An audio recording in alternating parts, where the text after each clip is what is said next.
పార్టీలో చర్చ జరుగుతున్నాయి, తెలంగాణ ప్రజలు కూడా చర్చించుకుంటున్నారు. కాబట్టి ఎవరికి ఇస్తే బాగుంటుంది, ఎలాంటి వారికి ఇస్తే బాగుంటుంది అనే దాంట్లో పార్టీలో ఎలాంటి కసరత్తు జరుగుతోంది, ఫైనల్గా ఎవరికి ఇవ్వబోతున్నారు, ఎలాంటి నాయకుడు అయితే బాగుంటుంది అనుకుంటున్నారు? నమస్తే విజిత గారు, మీకు ప్యానెల్లో ఉన్న ఇతర మిత్రులకు, యోయో టీవీ ప్రేక్షకులకు అందరికీ శుభం జరగాలని కోరుకుంటూ, ముఖ్యంగా భారతీయ జనతా పార్టీ సర్వసాధారణంగా అందరి సమ్మతి తీసుకొని అధ్యక్షుడు నియమిస్తారు. దీంట్లో ఒకప్పుడు అంటే బీజేపీకి అధ్యక్షులు ఎవరు ఉన్నారని వెతుక్కోవాల్సిన పరిస్థితి ఉండేది, మనందరికి తెలుసు. 2000 నేను దాదాపు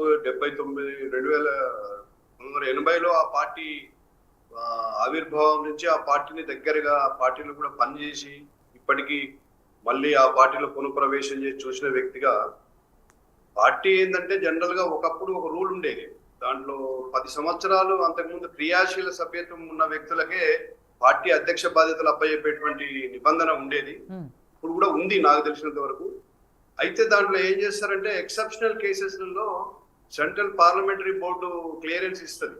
మనం అస్సాంలో చూసాం, ఒకప్పుడు శర్బానంద్ సోనోవాల్ని ఇతర పార్టీ నుంచి వచ్చి కొద్ది రోజులు ఉన్నా కూడా ఆయనకు అధ్యక్షుడిగా చేసి అప్పుడు ఆ రాష్ట్రంలో ముఖ్యమంత్రిగా కూడా ప్రకటించడం జరిగింది. ముఖ్యమంత్రిగా కూడా చేశారు, వాళ్ళు గెలిచారు. ఆ విధంగా అక్కడక్కడ కొన్ని ఎక్సెప్షన్స్ ఉంటాయి. కానీ సాధారణంగా నాకు తెలిసినంత వరకు మొదటి నుంచి మూలాలు మరి కలిగి పార్టీని నమ్ముకొని పార్టీ యొక్క సిద్ధాంతపరంగా పూర్తి కమిట్మెంట్ ఉన్నటువంటి వ్యక్తులను నియమిస్తారు. బీజేపీలో మీకు మన ఏక వ్యక్తి స్వామ్యం ఉండదు. మిగతా పార్టీలలో ఉన్నట్టు ఆ వ్యక్తి చెప్తేనే మొత్తము అధ్యక్షుడు అంటే ఇంకా సూపర్ పవర్స్ ఇట్లా ఉండవు. జనరల్ గా రాష్ట్రంలో కోర్ కమిటీ ఉంటుంది, అధ్యక్షుడునా కూడా మిగతా సెంట్రల్ పార్లమెంటరీ బోర్డు ఉంటుంది, సెంట్రల్ పార్టీ ఉంది కాబట్టి మళ్ళీ అక్కడి నుంచి పరిశీలకులు ఉంటారు, ఇన్ఛార్జెస్ ఉంటారు. కాబట్టి ఎవరిని నియమిస్తారు అనేది మనం ఇప్పుడు పేర్లు చెప్పడము భావ్యం కాదు. మనం ఊహించుకొని చెప్తే అది మిగతా వాళ్ళు హట్ కావచ్చు. ఈ రోజు భారతీయ జనతా పార్టీ విస్తరించింది, రెండవ అతిపెద్ద పార్టీగా ఈ రోజు రాష్ట్రంలో మొన్న జరిగినటువంటి పార్లమెంట్ ఎన్నికల సందర్భంగా మనం చూసాం.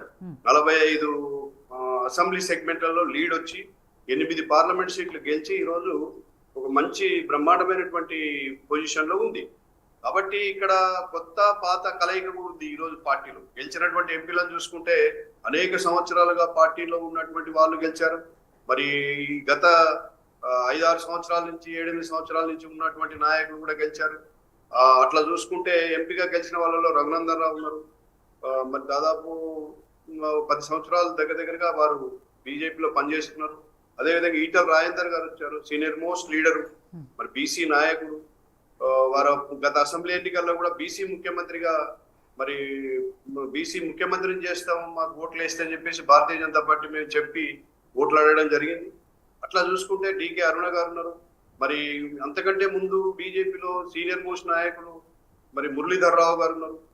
మరి అదే విధంగా ఇంకా అనేక మంది ఈరోజు పార్టీలో అధ్యక్షులకు పదవలేదు. డాక్టర్ లక్ష్మణ్ గారు ఉన్నారు, ఈరోజు సెంట్రల్ పార్టీలో కీ రోల్లో ఉన్నారు, సెంట్రల్ పార్లమెంటరీ బోర్డులో. ఎవరైనా కావచ్చు. కాబట్టి ఫలానా వారే అవుతారని చెప్పేసి పార్టీ పరంగా మనం అక్కడ నిర్ణయం తీసుకోకుండా ఇక్కడ చెప్పలేము. కానీ మాకున్న సమాచారం మేరకు రాబోయే కొద్ది రోజుల్లోనే మరి నియమించబోతున్నారు.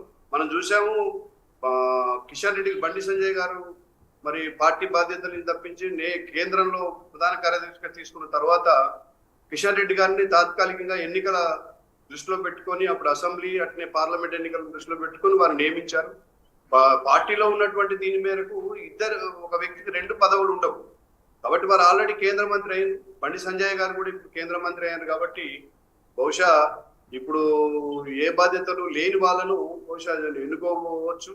పార్టీకి పూర్తి సమయం ఇచ్చి మరి రాబోయే 2029లో జరగబోయే అసెంబ్లీ ఎన్నికల్లో, అసెంబ్లీ ఎన్నికలు 28లోనే వస్తాయి కాబట్టి దానికి సన్నద్ధత కోసము మరి పార్టీ ఇప్పటి నుంచే అక్కడ ఉన్నటువంటి నిబంధనల మేరకు 2 సార్లు అధ్యక్షుడిని కంటిన్యూగా ఉండే అవకాశం ఉంటది. కాబట్టి ఇప్పుడు ఎన్నుకున్న వ్యక్తే బహుశా రాబోయే అసెంబ్లీ ఎన్నికలకు, ఆ తర్వాత వచ్చే పార్లమెంట్ ఎన్నికల వరకు కొనసాగే అవకాశం కూడా ఉంది. కాబట్టి మరి ఆచితూచి మరి సెలెక్ట్ చేస్తారు. మనం చూస్తాం, ఒక కొద్ది రోజుల్లోనే, ఒక 2-3 రోజుల్లో కూడా రావచ్చు అనేది మా యొక్క అంచనా. నరసింహనాయుడు గారు, మీరు అన్నట్టు అంటే ఎవరు వ్యక్తి పేర్లు అనేది ఇక్కడ స్టూడియోలో కూర్చొని మీరు నేను డిస్కస్ చేసేది కాదు, అది ఢిల్లీ స్థాయి నుంచే రావాలి, అక్కడ నుంచి వచ్చిన తర్వాత చెప్తాం. కానీ ఎలాంటి వారైతే బాగుంటుంది అనే చర్చ నడుస్తోంది కాబట్టి ఎలాంటి వారు అనే విషయంలో మీరు ఇందాక ఒక మాట చెప్పారు, పార్టీలో మొదటి నుంచి ఉన్న వాళ్ళకి ఈ సిద్ధాంతాలకు అలవాటు పడిన వాళ్ళే. కానీ మీరు చెప్పిన పేర్లు చూస్తే ఈటెల రాజేందర్ గారు కానివ్వండి, డీకే అరుణ గారు కానివ్వండి, ప్రధానంగా వినిపిస్తున్న పేర్లు. వీళ్ళు పార్టీలో మొదటి నుంచి లేరు, పార్టీ సిద్ధాంతాలు ఎంతవరకు వాళ్ళకి వంట పట్టాయి అనేది కూడా క్లారిటీ లేదు. అంటే ఇప్పుడు పార్టీ సిద్ధాంతాలు అంటుపెట్టిందే. ఇప్పుడు డికే అరుణ గారు ఇప్పటికి 2 టర్ములు ఎన్నికలలో కూడా ఫేస్ చేశారు. గత పార్లమెంట్ ఎన్నికల్లో ఉన్నారు వారు, ఇక్కడే పోటీ చేశారు, మొన్న గెలిచారు. అదేవిధంగా ఈటెల రాజేందర్ గారు కూడా 2000 మరి దాదాపు 6-7 సంవత్సరాల నుంచి పార్టీకి వచ్చారు కాబట్టి పెద్ద సమస్య కాదు. వాళ్ళు సిద్ధాంతాలు అర్థం చేసుకోరనేది ఏమి ఉండదు. కాకపోతే పార్టీ ఏం నిర్ణయిస్తుంది అనేది ఇంపార్టెంట్. ఎందుకంటే 2 విషయాలు దృష్టిలో పెట్టుకుంటారు. ఒకటి పార్టీ కమిట్మెంట్, రెండోది పాపులారిటీ. అంటే అధ్యక్షుడిని మరి ఫేస్ వాల్యూ ఉన్నటువంటి వ్యక్తులను కూడా దృష్టిలో పెట్టుకొని చేస్తారనేది నేను అనుకోను. రైట్. సో నిరంజన్ గారు, సరే, బీజేపీకి కొత్త సారథి ఎవరవుతారు ఏంటి అనేది ఆ పార్టీకి సంబంధించిన విషయం అయినప్పటికీ, బట్ రాష్ట్రానికి సంబంధించి సారథులు, రాష్ట్ర అధ్యక్షులు ఎవరు ఉంటారు ఏంటి అనేది అన్ని పార్టీలకి